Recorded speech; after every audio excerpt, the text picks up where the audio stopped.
Achari education YouTube channel 24th మే afternoon session social studies సంబంధించినటువంటి language paper తెలుగును మనం తెలుసుకుందాం. తెలుగు కంటెంట్ అండ్ మెథడాలజీకి సంబంధించినటువంటి అంశాలను మనం తెలుసుకుందాం. లాంగ్వేజ్ సంబంధించినటువంటి దీంట్లో మనకు 10 క్వశ్చన్స్ వరకు వచనము మరియు పద్యానికి సంబంధించినటువంటి ఉంటాయి. తర్వాత నాకు ఫస్ట్ క్వశ్చన్ దీంట్లో చూసుకుంటే విడి జోడు కథా రచయిత అని ఇచ్చారు. విడి జోడు కథా రచయిత. ఇది విడిజోడు కథా రచయిత అనేటువంటి వారు ఎవరంటే ముకురాల రామరెడ్డి గారు. తర్వాత శబ్దశక్తి అర్ధయుక్తి ఎవరి కవితాశైలి, మన కవితాశైలి ఎవరు అనేటువంటి ఉంటాయి కదా. ఇక్కడ డాక్టర్ సింగిరెడ్డి నారాయణ రెడ్డి యొక్క ఇవి కవితాశైలులు. శబ్దశక్తి అర్ధయుక్తి అనేటువంటిది నారాయణ రెడ్డి యొక్క కవితాశైలి. తర్వాత నిమ్ము శతకంలోని ఇతివృత్తం. ఇది పర్యావరణానికి సంబంధించినటువంటి అంశం. నిమ్ము శతకంలోని ఇతివృత్తం ఏంటంటే పర్యావరణానికి సంబంధించినటువంటిది అంశం. తర్వాత పండరీనాథ రామాయణంలో గద్య పద్యాల సంఖ్య. మనకు రామాయణాలు ఉన్నాయి కదా, ఆ రామాయణంలో పండరీనాథ రామాయణం అనేటువంటిది కూడా ఒకటి. ఆ పండరీనాథ రామాయణంలో గద్య పద్యాల సంఖ్య ఎంత? 7335 గద్య పద్యాలు ఉన్నాయి పండరీనాథ రామాయణంలో. నెక్స్ట్ హాస్యము పద అర్థం. హాస్యము అంటే దీనికి అర్థము ముఖము అనేటువంటి అర్థం వస్తుంది. హాస్యాన్ని మామూలుగా హాస్య కుహరం అంటారు కదా, సైన్స్కి సంబంధించి హాస్య కుహరం అంటే ముఖానికి సంబంధించి ముఖం. హాస్యము అంటే ముఖము అనేటువంటి అర్థం వస్తుంది. తర్వాత విష్ణువు, నారాయణుడు, శ్రీహరి అనే పర్యాయ పదాలు గల పదం ఏమిటి? విష్ణువు, నారాయణుడు, శ్రీహరి అనేటువంటి పదాలకు సంబంధించి తీసుకుంటే దీంట్లో వెన్నుడు అనేటువంటిది వస్తుంది. వెన్నుడు అనేటువంటి పదానికి ఇవి పర్యాయ పదాలుగా వస్తాయి.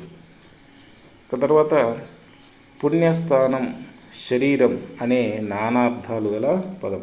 పుణ్యస్థానం, శరీరం అనే నానార్థాలు గల పదాన్ని కనుక తీసుకుంటే మనకు ఇక్కడ క్షేత్రము అనేటువంటిది రావడం జరుగుతుంది. శరీరము అన్న, పుణ్యస్థానం అన్న ఏంటి? క్షేత్రము. క్షేత్రం అంటే స్థలము, క్షేత్రము అంటే శరీరము అనేటువంటి అంశాలు కూడా వస్తున్నాయి. తర్వాత శిఖ పదానికి వికృతి. శిఖ అనేటువంటి పదానికి వికృతి సిగ. శిఖ అంటే సిగ అనేటువంటి పదానికి వికృతి ఏంటి? సిగ. తర్వాత కృపాణం వ్యుత్పత్తి అర్థం. కృపాణం అంటే ఏంటి? కృపాణం దయను పోగొట్టున్నది. కృపాణం అంటే ఉత్పత్తి అర్థం దయను పోగొట్టున్నది. తర్వాత తద్భవములు దేశములకు పదములతో ఏర్పడు సమాసం ఏంటి? తద్భవములు దేశములకు పదములతో ఏర్పడేటువంటి సమాసం ఏంటి? ఆచిక సమాసం అని మనం చెప్పవచ్చు. తర్వాత పేదాది శబ్దాలకు ఆలు శబ్దం పరమైనప్పుడు ఏమొస్తుంది? పేదాది శబ్దాలకు ఆలు శబ్దం పరమైనప్పుడు మనకు ఏమొస్తుంది? రుగాగమ సంధి వస్తుంది. తర్వాత నెక్స్ట్ ఆమని ఏమని అన్నదిలోని అలంకారం. ఆమని ఏమని అన్నదిలోని అలంకారం యమకాలంకారము. తర్వాత ఈ మహారాజు సాక్షాత్తు ఈశ్వరుడే లోని అలంకారం ఏంటి? ఈ మహారాజు సాక్షాత్తు ఎవరు? ఈశ్వరుడే లోని అలంకారం రూపక సమాసానికి రూపకాలంకారానికి సంబంధించినటువంటిది. తర్వాత మాట తిరుగులేదు మానధనులు ఘన విభజన చేసి ఏ పద్యపాదమో గుర్తించండి. మాట తిరుగులేదు, మానదనులు, వీటిని ఘన విభజన చేస్తే ఆట వెలది అనేటువంటి సంబంధించినటువంటి ఛందస్సు వస్తుంది. తర్వాత భాషోత్పత్తికి మూలం యోహిహోవాదం అని అభిప్రాయపడ్డారు. భాషోత్పత్తికి మూలం యోహిహోవాదం అని అభిప్రాయపడ్డవారు నోయిర్.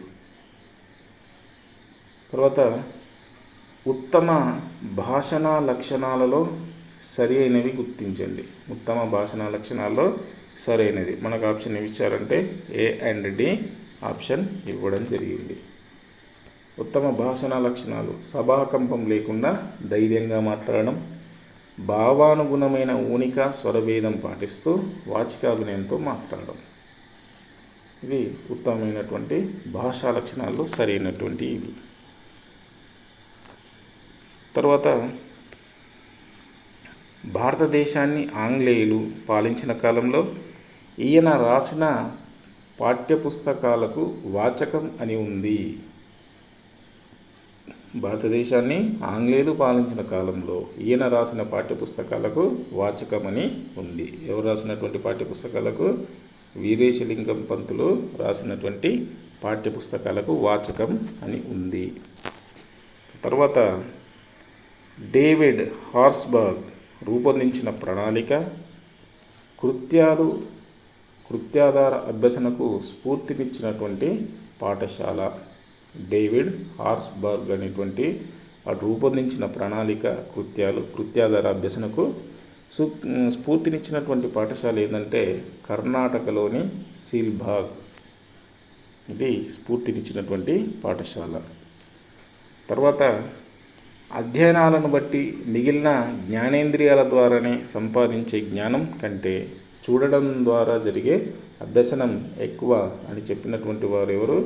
కొబన్ అనేటువంటి వాడు చెప్పడం జరిగింది. బోధనోపకరణాలకు సంబంధించి జ్ఞానేంద్రియాలకు సంబంధించి కొబన్ అనేటువంటి వాడు చెప్పడం జరిగింది.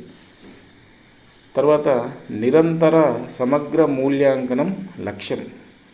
నిరంతర సమగ్ర మూల్యాంకనం లక్ష్యం పిల్లల్లో జ్ఞానాత్మక మానసిక చలనాత్మక భావావేశ నైపుణ్యాలను పెంపొందించడం. నిరంతర సమగ్ర మూల్యాంకనం ఏంటి? నాలెడ్జ్ సంబంధించినటువంటి జ్ఞానాత్మక రంగం, కాగ్నిటివ్ డొమైన్, ఎఫెక్టివ్ డొమైన్, తర్వాత సైకోమోటార్ డొమైన్, జ్ఞానాత్మక భావావేశ మానసిక చలనాత్మక రంగాలకు సంబంధించినటువంటి నైపుణ్యాలను పెంపొందించడం. ఇవి ఈ షిఫ్ట్లో.